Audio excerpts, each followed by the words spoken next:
RiverPitch is proudly supported by ACS and River City Labs.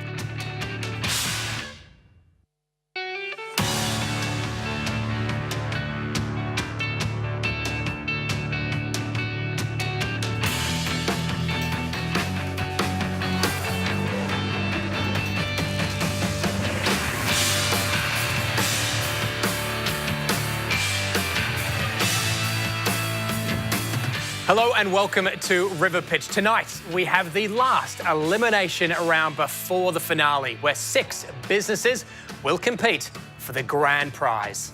Last week, we saw Sound Scouts and Unleashed Live secure a place in the finale and join Ordira and the world's biggest garage sale.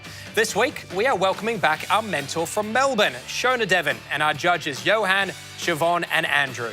So let's get straight into it with Jessica and Lucinda from Neighbourlytics.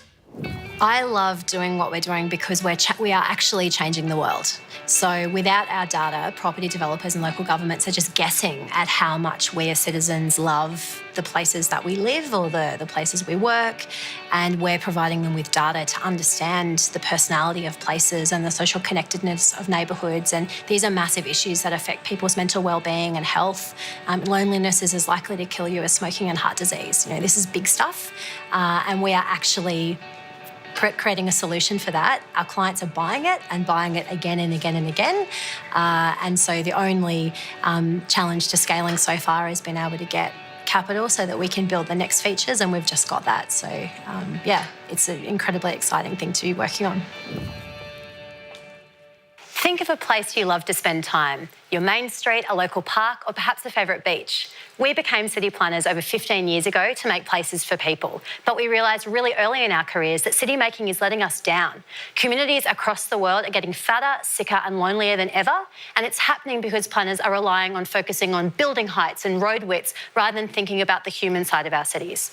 Neighbourlytics solves this problem by creating social data for neighbourhoods. Every time you like, check in, review and post, not only are you showing the world what you value, but you're also contributing to a digital twin of our city. Our groundbreaking technology harnesses this data to provide real-time, hyperlocal insights into neighbourhood life. Over the past 6 months, we've created data for more than 400 neighbourhoods across 6 continents. This provides an unparalleled data set to provide insights into how neighbourhoods work. Our data is used by leasing agents to find the best tenants, by property developers to plan livable neighbourhoods, or by governments to allocate budgets for services.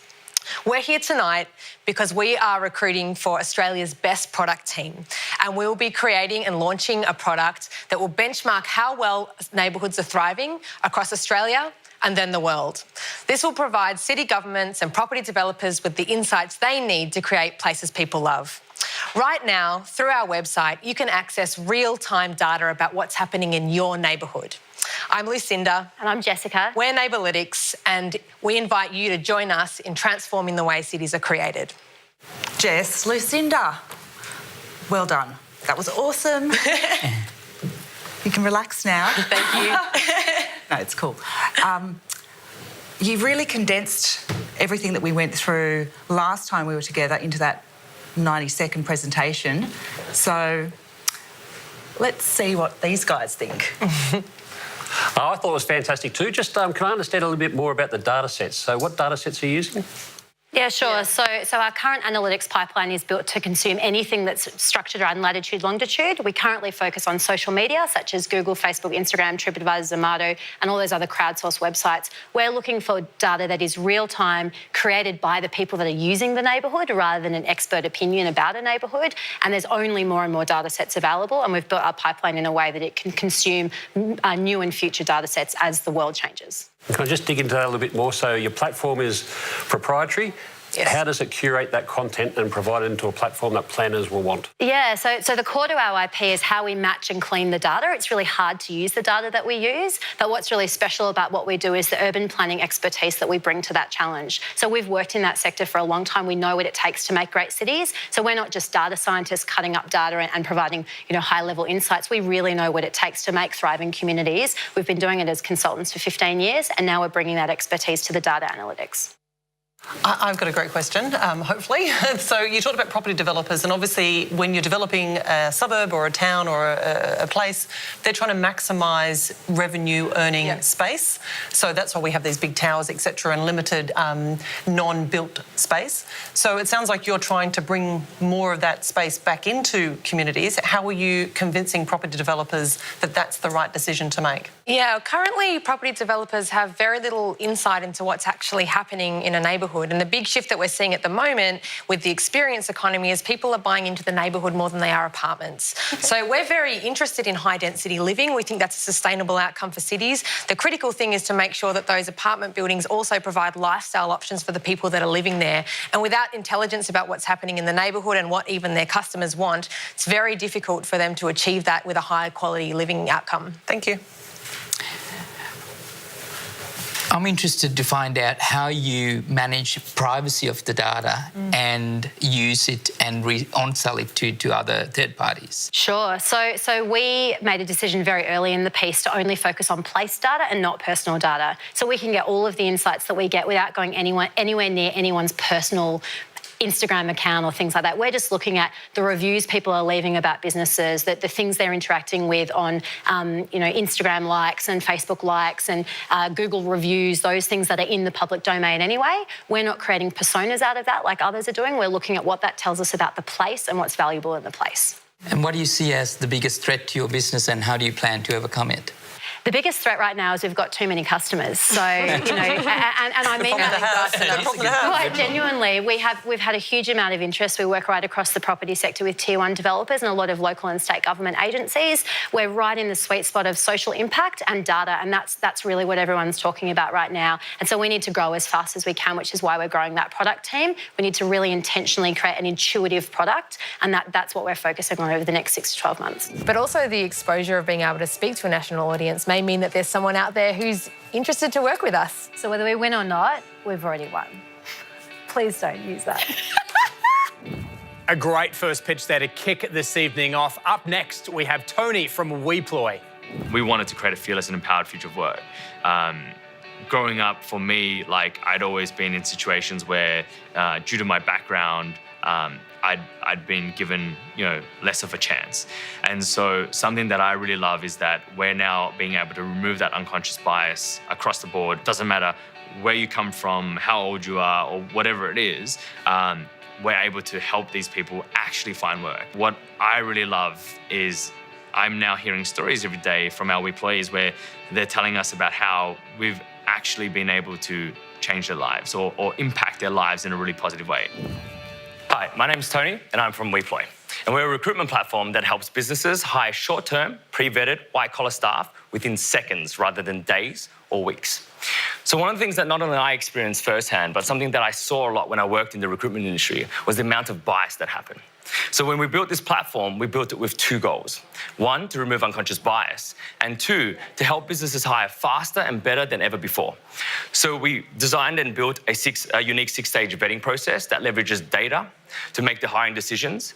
We never show you the name or the photo throughout the hiring process, and we've been able to reduce the time to hire from over a week down to 11 seconds. So our business model is simple. We take an hourly clip and we leverage business admin as a way to get into the business because we know once a client uses it for the first time, they immediately fall in love. And from there, traction and referrals go through the roof.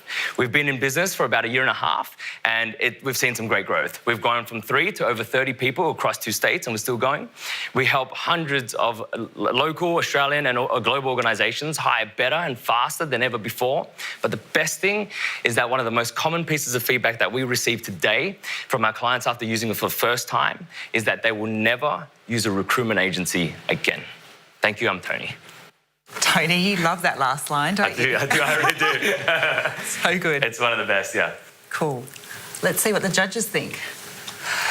Excellent. Well presented, Tony. A couple of key things there. Of particular interest to me, love the fact that you're doing it faster. It is a laborious process and you're taking away the bias. Talk us through the 6 vetting steps. What do they look like? Yeah, so we really wanted to make sure that we created consistency in quality. So looking at the traditional model, it was very much a 1-stage vetting, which sometimes loosely happened. So what we designed was we said, how do we first front up the data side? So we looked at cognitive ability, emotional intelligence, psychometrics and skills these kind of things, and we'll then be able to qualify through a set of online testing. From there, what our team would do is they'd qualify and verify that data with the person. So they do a quick phone screen, because a lot of times that phone man and verbal communication is important. Then they do a quick face-to-face, which is then to verify everything and make sure that the person is real. And then we do things like police checks and work rights checks. So we would do that all in the front load so that we can obviously make things faster and make sure that every single person is consistently then gone through that process. And then they're also rated after every single job. So then they're consistently rated after that. To validate your initial... Yeah, and it's a two-way rating. So it goes for both the client and the WePlay. Excellent. Tony, I really like how you're disrupting the recruitment industry. Very good. You said you've been in business for 1.5 years. What has the traction been, and what does the next year and a half look like for you? Yeah, so it's been phenomenal. We launched the business, and in our first year, we actually smashed our our goal in the first 3 weeks. And since then, we've grown the team from a financial revenue point of view. Obviously, I can't explain that right now, but we've been able to grow Melbourne and Sydney, and we actually focused the majority of our time not on sales, which has been the most exciting part. We focused purely on the tech and the operations in the beginning, and it was only last quarter that we really started to ramp things up. So talk me through your tech team. You've gone from a small team to 30. What's the tech team doing? So from early on, I mean, myself and my other two founders, we're not technical founders. So we really looked at what was our strengths and what was our weaknesses. And one of the things is we're not technical. So we brought on a tech advisor who was actually the the ex-CTO of Redbubble, which brought it from pre-revenue to IPO. So he came on and really helped us structure and look at what does the tech need to look like. And so one of our first hires was a guy called Johnny, who's been phenomenal, and he's really spearheaded our tech and really drove the team. So all of our tech is in-house, internal in Melbourne. It was nerve-wracking, I don't know. We'll see. Main thing for me was I wanted to go out there, obviously tell the story of WePlay. What will be, so long as I was able to say what I could be. And yeah, we'll see. Yeah.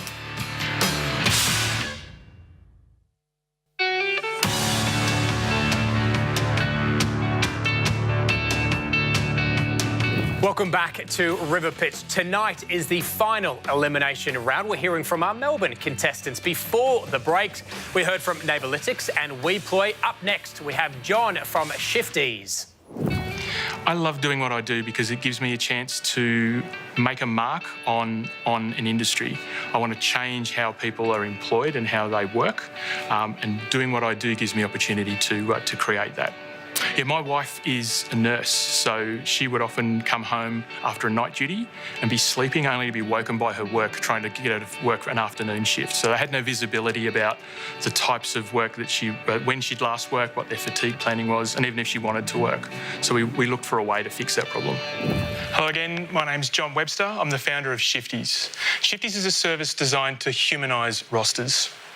My wife's a nurse, and she often comes home and sleeping after a night duty only to be woken by her work, trying to call her in for an afternoon shift. There's no fatigue planning. There's no understanding about even if she wants to work. And she's not alone. ABS statistics tell us that 40% of Australians work either part-time or rosters. That's 5 million people whose work-life balance is in the hands of their employers to get right. And employers too struggle because the market has all sorts of options to schedule people without actually asking about the people. So Shifties turns this process on its head, and it starts with the employer and employee view of what a good shift should look like.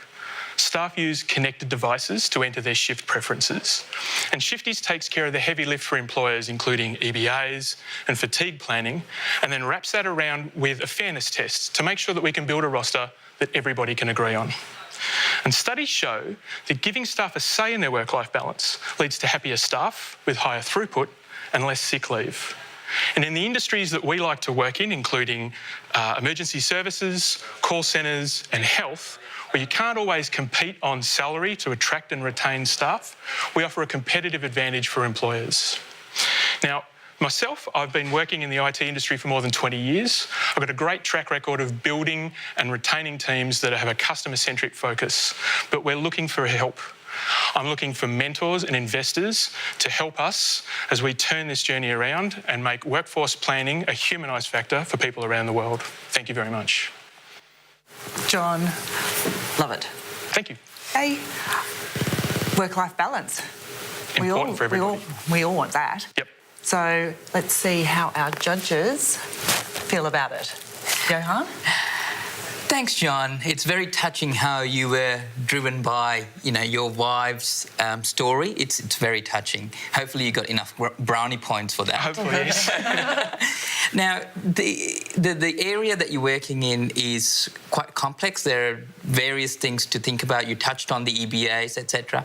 So how do you plan to scale it when there are so many different layers of complexity? And I think that's why a lot of competitors have looked at other models to try and build rosters. So our journey's been about finding the hard way to get this done, because the goal's been to try and make it one touch as much as possible for the people that have to build these rosters, because it's a pretty thankless task. So our model works to build up rules in a layered way so that we can weight them. And that allows us, with personal preferences from employees on a per shift basis, it changes the tempo of the roster. And that's part of the IP, the intelligent engine that we've built to put together to make this work. John, in your pitch, well done, you referenced things such as reducing absenteeism or increasing throughput. You didn't reference directly absenteeism, but what evidence do you have of that, and how much traction has the product got at this stage? So there's a lot of studies that talk about how creating work-life balance leads to reduced absenteeism. Yep. In some of our research, we found that unpopular shifts in certain healthcare locations could run up to 40% of staff not turning up. Right. And it becomes a self-fulfilling prophecy, because there's fewer people to do the work, there's more load that needs to be done. And also for those businesses that have, like in healthcare, where they have a patient-to-staff ratio, they have to pay for backfill. And that can be up to 250% of the cost of the original shift in order to get it going. So we know anecdotally that there's a lot of evidence that we can save time. And we've been doing work in a study with Victoria Police for the last 12 months, looking at how we can handle this, how we can manage that process and make sure that their staff have a tempo to their rosters as well. Look, you never know when there's a bunch of different judges with different ideas about how they want to look at your company and see how you've gone, but I personally felt pretty comfortable out there.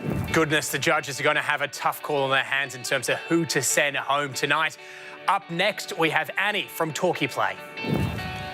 I think that for me, the moment in my business that I've been most proud of, I'm a sole founder, so sometimes it's hard to separate myself from the business. The business is myself. My company's been going for just over 12 months. And last year was the first time that I really talked about for the first time publicly about my brain injury and what it was like to learn language again. To learn language is super hard. And it wasn't easy to talk about that and to also be building up a business at the same time. But I thought it was important for people to know that, I understand what it's like for kids learning language. I understand what it's like to struggle with language. And this is what drives me. Hi, I'm Dr. Annie McCauley, the founder and CEO of Torquay. I have a PhD in medical research, and I'm the mother of 2 beautiful young children. But the other year, I was slumped over my afternoon coffee, holding back the tears of exhaustion as my toddler lay on the floor, throwing yet another tantrum. Because, like 1 in 5 young children, she had a language delay and struggled to communicate. A delay in early language in these years means it's hard for these kids to communicate their needs. It's hard for them to make friends and to engage in learning. And it flows on into school, impacting them and resulting in a lifetime of lower education and economic success. But the key to closing the gap for these children is early language practice. Language practice around objects that are familiar to them, in familiar environments and delivered in repetition. But it's important that it holds the children's attention so that they want to do it. Recent EdTech products have been really successful at grasping children's attention, particularly ABC Mouse and here in Australia, Reading Eggs. It's also got a huge uptake with parents. But unfortunately, these young children, and particularly the ones delayed with speech, have trouble relating the on-screen images to real life. So at Torquay, we've created real-life learning. With Torquay, kids explore real-life talking objects in their home and classroom. Our patented IoT platform is hardware, kid-friendly hardware, coupled with our smartphone software that allows the furniture to talk, sing and play games. We currently have 186 pre-orders from parents and educators in 6 countries. We're providing first in a B2B model to our preschool education providers. We will then provide in a B2C model through these education channels for parents to purchase for the home. I've just completed a seed raise this month to build our team. And we're now ready to take on more preschools. So my ask today is for introductions to the C-suites of the major preschool providers in Australia. I built this for my daughter. And as I see her thrive every day, I'm motivated to build Torquay further, to change the lives of children across the world, so that every child has the opportunity to thrive. Gosh, it's such a change from our first meeting. Just, I mean, such an improvement with the pitch. You're feeling so much more confident, yeah? Thank you, Shona. Yes, so much more confident. Let's see what the judges think. Annie, incredibly powerful, so thank you. That was tremendous. In terms of scaling, just let me understand a little bit more the difference between the hardware and the software. So what can help expedite that scaling process? To expedite the scaling process? Yeah, so, I mean, hardware and software are a challenging combination. But it's something that we're going to be able to do well because our hardware is actually quite simple and easy to scale, and in terms of manufacturing, we can do that here or overseas. We're pairing with a manufacturing company in Australia to do this. So we'll be focusing on the software development in-house, and we'll be able to pair with this health tech manufacturer who can deliver the high quality needs that we need from our device.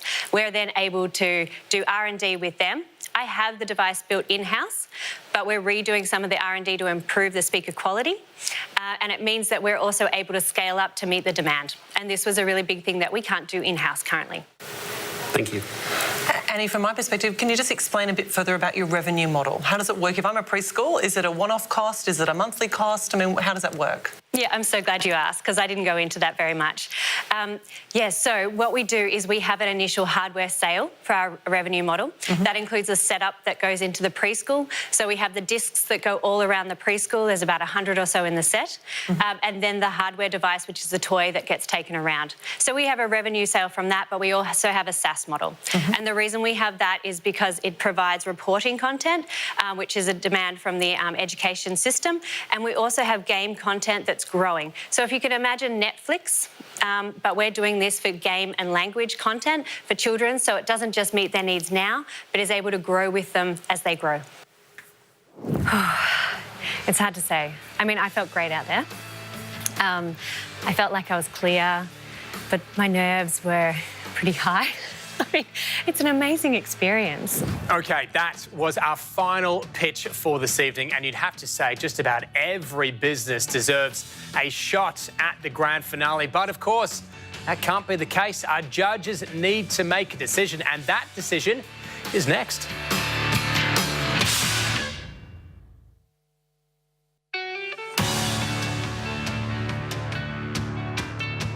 Welcome back to RiverPitch. We've heard now from all of our contestants. Let's find out what the judges are thinking. Shona, Melbourne's on fire. There are some very impressive pitches. Could you just share with us the commercialisation readiness of each of the 4? How would you rank them? There are 2 who are already fairly established and commercial, and then the other 2 are probably finding their feet, I would say, would be a nice way of putting it. Okay. Is that how you guys found it? Who stood out to you? Yeah, I found Nebalytics and WePlay to be out there commercially ready at the moment, and then Shifties and Torquay a little bit further to go. I think they both got potential, but not as ready as the other two. Yeah, not too dissimilar actually. I love what John was talking about with humanising rosters and the point he had identified, which is they're trying to base rosters on people, but they're not consulting the people. So kind of threads that were strong, but definitely similar to you around that sense of, is it really where it needs to be? It'd be great if employees had the app and they could do a lot more with that solution. So there's some pros and cons. I definitely thought WePlay was great strength in relation to seconds to recruit, the removal of the bias. We all know how bad that can be, and that kind of removing of recruitment agencies for particular strains of work. That had a big tick for me, and they're already going quite strong after a year and a half. So while they're, reducing the time and creating jobs, they're also taking away the recruitment agents out. Well, they're inverting the model, which we see in Netflix and you see in iTunes with music. They're inverting the model when it comes to recruitment, which I think has got a great deal of utility. Dr. Macaulay, very impressive. Great product. It looks like she's really doing some research. Balancing the development of hardware and software, really a challenge. Not a simple, and then involving kids, even harder. Look, I think there's more to go there, but it sounds like she's on the right trajectory, in my opinion. And Neighbourlytics, I definitely think, was a standout for me as well. Some great stuff going on there. Well, I guess I really liked Torquay Play, but it is unique, and I'm a little bit nervous about the amount of competition in the recruitment space. So yes, very commercialised product, sounds great, but the human aspect being taken out of the recruitment just doesn't resonate with me. Okay. But we have to make a decision. Yes. It's good that we're not all on the same page. Judgment time. Judgment time indeed. Any final words, Shona, from our our judging perspective? I guess something that we were talking about earlier in terms of the theme, you've got 4 founders there who really are painting their version of the future. Yeah. And, being that change that they want to see in the world, which is admirable no matter what. So it sounds like the judges are going to have to fight it out. Will it be Neighbourlytics, which is trying to grow its team, or WePlay, which hopes to make recruitment agencies redundant? Or perhaps Shifties, which is looking for investment? Or will it be Torquay Play, which is on the hunt for more customers? Well, let's head back to the studio to find out who the judges are sending through.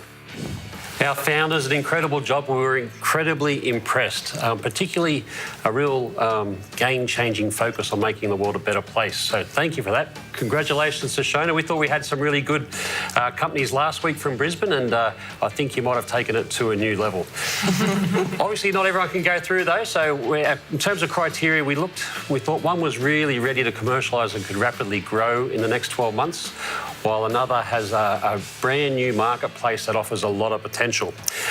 So within that context, Jessica and Lucinda's going through. Congratulations. And Tony.